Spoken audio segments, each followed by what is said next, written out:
An Xbox Series S with a disc drive. Is it the console we need or deserve? This classic Nintendo title might be making its way over to Xbox soon, and I'll tell you just how much your Game Pass subscription is worth. Let's discuss.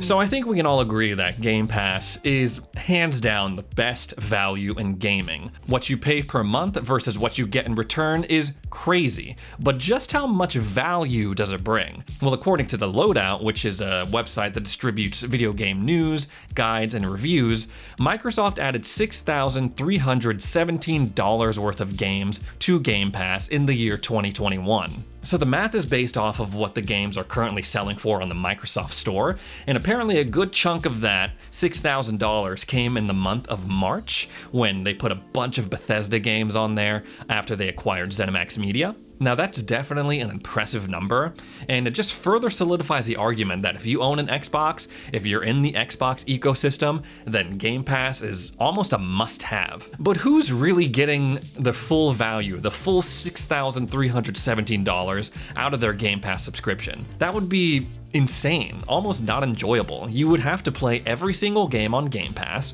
and then you would have to play every game that is added to Game Pass in order to unlock that full $6,000 value. That just seems crazy to me. It's definitely a good bragging point, but me personally, I only really aim to recoup my investment, pretty much. So if I spend $100, $120 on Game Pass a year, well, I have Ultimate, so it's going to be a little bit more.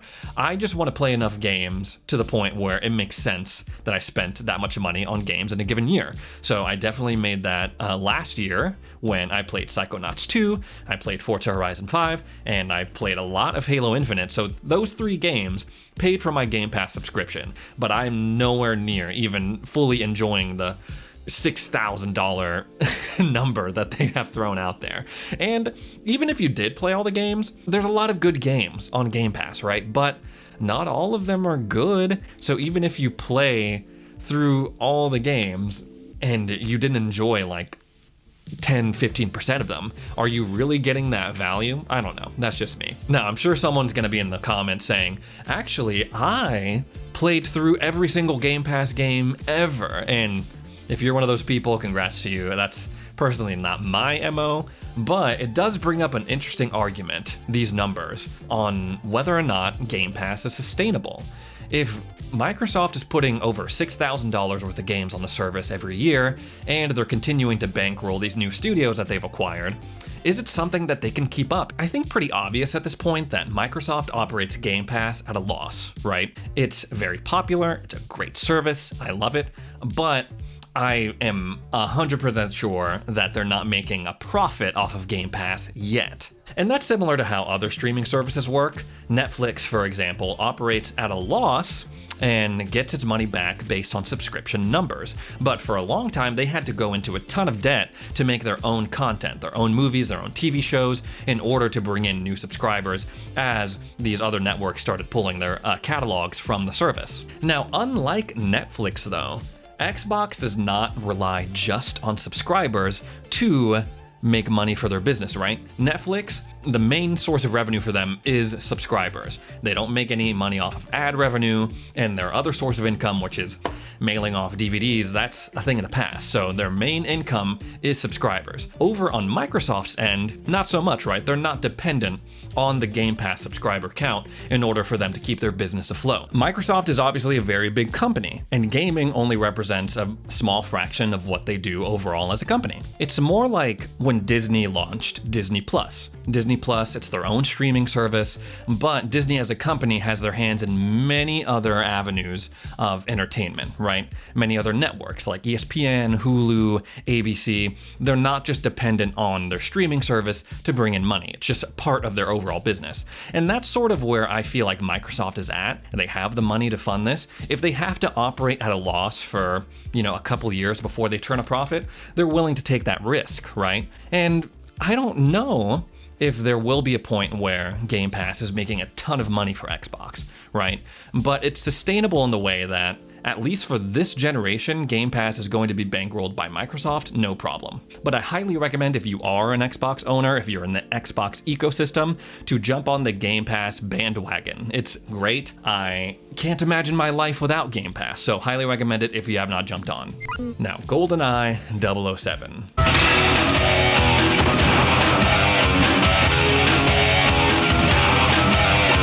This is probably one of the most universally loved games, especially among gamers that are my age. I just spent hours with friends playing this game growing up. For good reason. It's a great game. It defined the FPS genre, or helped to define it at least. It was definitely my first experience with a first-person shooter. Well, apparently, GoldenEye 007 is going to make a comeback on modern consoles soon, specifically on Xbox consoles. It's too bad that I'm not in touch with any of the friends I used to play with at all. That's kind of sad.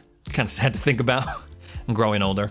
So True Achievement, out of nowhere, seemingly, got their hands on a list of achievements for 007 GoldenEye that are not achievements that were leaked previously from the Xbox 360 remake that was canceled. And now outlets are reporting that GoldenEye is going to be having a digital release on Xbox. Now, we can probably assume that it's going to be coming to Xbox One consoles as well as Xbox Series consoles.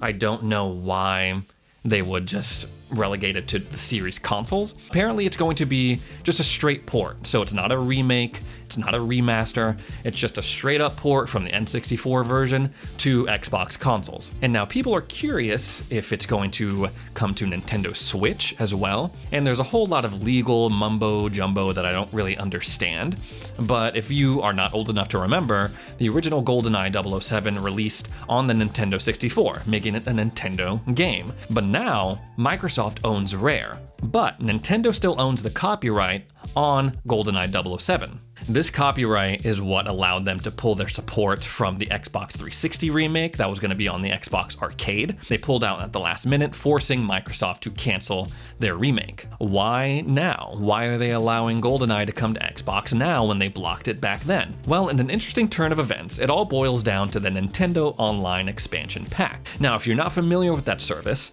it's basically a backwards compatibility thing that allows you to play Nintendo 64 and Sega Genesis titles on your Nintendo Switch. What's a service like that if you can't play Donkey Kong Country, Banjo-Kazooie, Conker's Bad Fur Day, Battletoads, all games that were made by Rare, which is now owned by Microsoft. Now, people are theorizing that they're trying to play nice with Microsoft, right? If I allow you to port over GoldenEye to the Xbox, maybe you can help me out further down the line when we need some Rare titles to boost our expansion pack service. I help you out now, you help me out later, that kind of thing. It's pretty clear to see that Rare is not the studio that it once was, and there's a lot of finger pointing when it comes to that. People saying Microsoft, pushed them to do things that were not their strengths and ruined them, and no, it's Rare's fault because they did a terrible job on X, Y, and Z. But now the relationship is in a pretty good place, right? Sea of Thieves is a title that's done very, very well for Xbox, and at the same time, GoldenEye would be a huge help for Xbox in 2022. Because here's the thing, at the end of 2021, it was a very strong year for Xbox Studios and Xbox exclusives. You had Age of Empires 2, Psychonauts 2, Forza Horizon 5, Halo Infinite, all rounding out the fall and winter season for Xbox. And now, looking ahead, it's kind of like, things are slowing down a little bit, right? Stalker 2 is coming in the spring, but in terms of an Xbox Studio exclusive, we're not going to see anything until Redfall comes out in the summer, if it doesn't get delayed. And then after that, you have to wait until the fall to get Starfield. So it's a little bit slower on the production side for Xbox Studios. And what would be a great help is that if they released GoldenEye in that first quarter, and it's not going to go toe to toe with Horizon Forbidden West, but it's something, right? Xbox has released its list of free games with gold for the month of January, and it's good news if you were into classic arcade titles. The list includes Nero Voider, Aground, Radiant Silvergun, and Space Invaders Infinity Gene. If you're really into classic arcade titles, this is the month for you. And I'm not saying that they're bad games or you're not gonna have fun playing them. I'm just saying that they're not games that get me excited, you know? And it's kind of a bummer because it's very obvious that Xbox Live Gold has fallen off. And I understand that because now they're focusing on Game Pass, and Game Pass is great. It gives you access to all sorts of games and perks, and it even bundles in online connectivity if you have Ultimate. So it's kind of really made Xbox Live Gold obsolete. The quality gap is even more noticeable when you compare it to PS Plus. Now, as part of my PS Plus subscription, I can download God of War, Mortal Kombat 10, Final Fantasy 15, Detroit, Become Human, Persona 5, The Last of Us, Days Gone, and all sorts of other games. And that's just part of my PS Plus collection. If you look at their free games, they got Godfall, Lego DC Supervillains, they even got VR games like The Walking Dead, Saints and Sinners. It's just, comparatively, it just doesn't stack up. Now, there have been reports in the past that Xbox is trying to move away and phase out Xbox Live Gold, but how much longer is that gonna take, right? I'm sure it'll come when they reach a certain subscriber count on Xbox Game Pass, but in the meantime, it's getting a little painful. Now, this next rant comes from an article that I saw that was put out by Gamer Revolution, basically wondering, is Microsoft gonna put out a disk drive version of the Xbox Series S? Now, when this current generation consoles popped up, the Xbox Series consoles, the PS5s, one of the more interesting moves was that they were putting out consoles that were all digital, right? And for some old school gamers, that is kind of something that raised eyebrows, like, whoa, a console that I can't insert discs and DVDs into? What is this? At first I was a little like that too. I mean, man, I don't want to have something without a disk drive. That just sounds, I don't know, what if I need it just in case? And then I realized I don't actually own a lot of DVDs anymore. I don't own a lot of game CDs anymore either. And it's just weird to think about. I think the only DVD, here, I have it right here. The only DVDs I have in my apartment right now is this box set of the Lord of the Rings trilogy on Blu-ray. These are the only discs that I have that I can think of. And it's just crazy that it's gotten to the point where I don't really need a device that plays DVDs anymore. I just don't. We're getting to the point where people prefer to download their games digitally rather than go out and buy physical copies of the game.